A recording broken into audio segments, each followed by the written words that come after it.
Momo le ministre de la fonction publique Mamadou Lamine Dianté àdduna ci moom nee na bañul sax wala waxul syndicalistes yi nañu bañ a grève waaye bu sañoon ñu arrêter grève bi continuer li nga xamante ne ni moom moo di discussion yi pour trouver des solutions aux préoccupations des travailleurs mu mel ni moom itam le ministre de tutelle il veut aller vers le dialogue mais waa FSDT ñoo lànk ne dañuy wéyal seen plan d'action.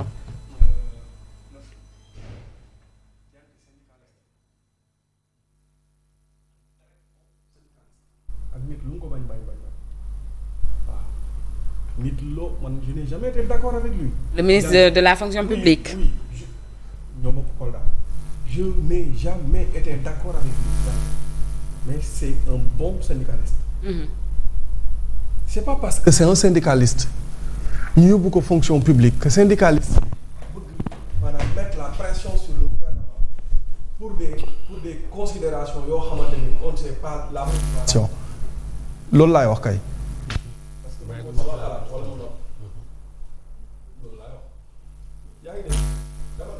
syndicaliste yi c'est pas parce que il y a un syndicaliste à la tête du ministère de la fonction publique que ñoom ñu bëgg a mettre la pression sur le ministère wala le gouvernement pour des considérations qu'on ne sait pas la motivation. grève dafay am préavis soxna si. C'est vrai. grève dafay am préavis. moom nee na jotul benn préavis sax nag. grève dafay am préavis. te ñoom bu ñu demee grève sans préavis mais ministre bi mën na ponctionner seen salaire. su ko defee après lan la ñuy wax. da koo dagg. ah oui mais lan mooy motivation syndicaliste yi lan mooy seen motivation man suma xel dafa ñaaw ba fa am lan sama xel dafa ñaaw lan moo tax ñu bëgg a mettre la pression ci gouvernement bi ak lan la ñuy xeex. syndicalistes yi on a renvoyé ici des 31 000 et quelques employés. déggoo leen ñu pipe moo 27 000 la ñu wax officiel. ils sont actuellement à 31 000. ëpp na ko. déggoo ñu pipe moo laa la wax nii les gens de la CDC bi ñu leen dàqee ñoom ñoo porté seen combat ñoom ci seen jëmi bopp di wër ci plateau yi di dénoncer loolu noonu.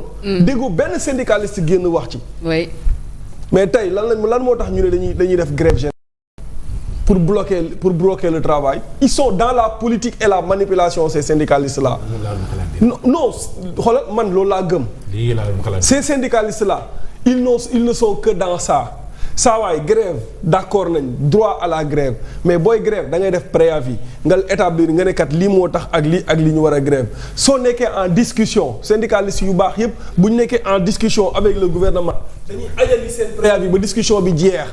suñ amul li ñu bëgg ñu doogay passer à l'acte mais xëy rek nee nañu def grève générale yéen ñëpp ñëw leen sans préavis sans discussion sans rien du tout lan moo nekk ci suuf te kat xoolal gis nga au fur et à mesure ñuy dem ñu xam lan moo nekk ci suuf li ni mel semaine dernière sax Badara Sonko mu ngi may dégg Badara Sonko. correspondant bu Mbour mu ngi may dégg on en a parlé. Aline Badara yàgg na bi ñu ci waxee war na mat ay 2 ou 3 semaines yooyu noonu mu ni xoolal ñuy waxtaan ñu ne attends-toi à ce que fii ak ay fan yu néew ay semaines. nga gis syndicalistes yi commencé mettre la pression ci gouvernement bi mais loolu moom lañu commencé gis man je ne comprends pas la motivation de ces syndicalistes là man je suis pas contre ñu dem grève parce que fii laa toog chaque jour doon leen défendre ci Ousmane Sonko bi nekk dans le gouvernement parce que Ousmane Sonko fii la toogoon wala gouvernement ministre bi ci nekkoon Olivier Boucal fii lañ nekkoon doon leen menacé doon dem ci ñoom ak gatsa ma ne leen syndicalistes yi kenn du dem ci ñoom ak gatsa yàgg nañoo jël seen défense mais tey bu ñu ñëwee indi doo xamante ni kenn mënul comprendre motivation bi mais on doit se poser la question à savoir lan moo xew yow le gouvernement se dit ouvert à des discussions.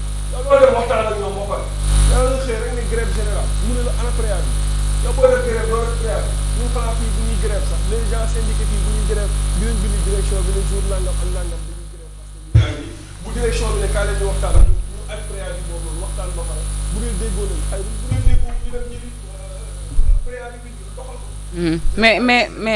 mais non maire wat bu lu ñu syndiqué amul woon du ñu génn syndiqué ça aussi il faut le dire après nag mën na am anguille sous roche mën nañu bañoon def daaw bàyyi ba ren ñu ne dañuy soogay def mais ouais je dans ce sens très cher. Je suis pas contre le syndicalisme. Effectivement. Mais dama ne ni ñu koy defee nii actuellement nii ni ñu bëgg a defee seen grève générale bi laa d'accord man c'est à moi. Ouais, ouais, tout à fait. Très bien. Je comprends un peu ta préoccupation, mais dama la bëggoon peut-être dindi la tuuti. D'abord, ce qu'il faut comprendre moom mooy entre le nouveau régime mooy bu ñu falee Bassirou Diomaye Faye Ousmane Sonko premier ministre. Il y avait ce qu'on appelle le pacte de stabilité sociale. Oui, on se rappelle. ñu ne comme gouvernement bu bees bi la il y a des problèmes dàq nañu ay nit il y a des grincements de dents un peu partout quand même nañ leen may rek préjugé favorable ñu xool fu yëf yi di mujjee ces syndicalistes yi ngay wax ñoom ñoo dem signer ji pacte de stabilité sociale non c'est tout le monde pratiquement à part les kii moo demul. Santé je pense santé demul il y avait les Mballo Dia Thiam ak yooyu. santé waaw mais ñëpp demoon nañ dem.